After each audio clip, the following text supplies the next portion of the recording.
आध्यात्मिक जीवन। ज्ञान का उद्गम अध्यात्म की ओर से होता है। जीवन के दो पक्ष होते हैं। जिस जीवन में यह दोनों पक्ष संतुलित हैं वह संपूर्ण जीवन होता है। मेरी मान्यता है कि जिस जीवन की शुरुआत आध्यात्मिक ककहरा से शुरू करने का सौभाग्य मिलता है उसका द्वितीय पक्ष भौतिक पक्ष स्वमेव संतुलित होता जाता है। फलस्वरूप जीवन की सुगंध बढ़ती जाती है, जीवन सार्थक बनता जाता है। शिक्षा, स्वास्थ्य, नैतिकता के प्रति मानव की समझ एवं योग बढ़ता जाता है। दृष्टि व्यापक बनती जाती है। व्यापकता का स्थायी भाव प्रेम है और प्रेम से सरोवार जीवन ही हमारा अभिष्ट है। प्रेम की मनस्थिति निर्भय बनाती है। निर्भयता आत्मीयता का आधार है।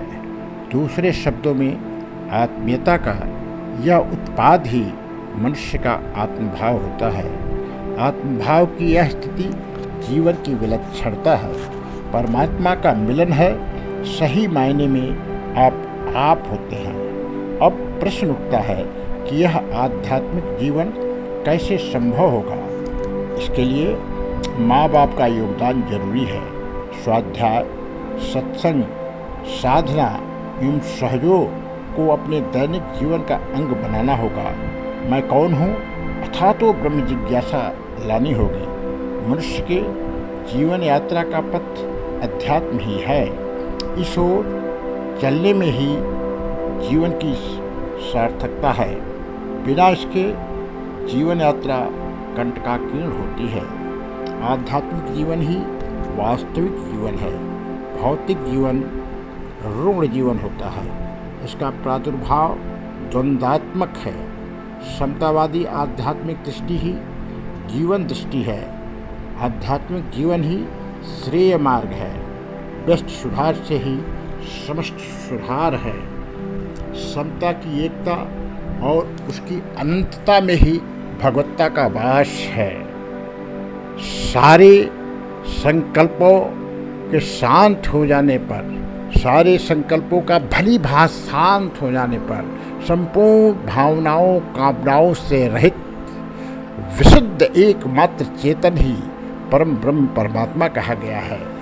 इस ज्ञान के आलोक में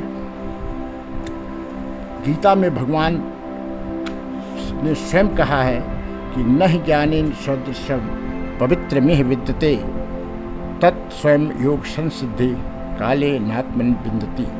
निश्चय ही इस तुलनात्मक जगत में ज्ञान के समान कुछ भी महान तथा शुद्ध नहीं है।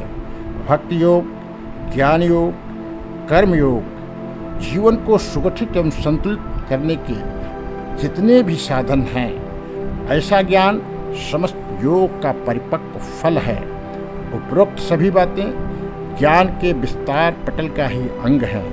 ज्ञान हमें आध्यात्मिकता एवं भौतिकता में समन्वय स्थापित करता है। ज्ञान मुक्ति का द्वार है। सुखी एवं स्वस्थ जीवन हेतु ज्ञान की ललक का होना जरूरी है। अज्ञान की अवस्था मनुष्य की विपन्नता है। उपरोक्त बात के अभ्यास से इसे दूर किया जा सकता है। ईशो उपनिषद का एक मंत्र है कि विद्या च यस्तद वेदो भयम सह अविद्याम मृत्युम तितर्वा विद्या अमृत अश्नुते। भौतिक जीवन एवं आध्यात्मिक जीवन, विद्या और अविद्या दोनों में संतुलन का समन्वय होना चाहिए। आध्यात्मिक जीवन का रहस्य स्वयं के भीतर छिपा है। इसे अनावृत मात्र करना है।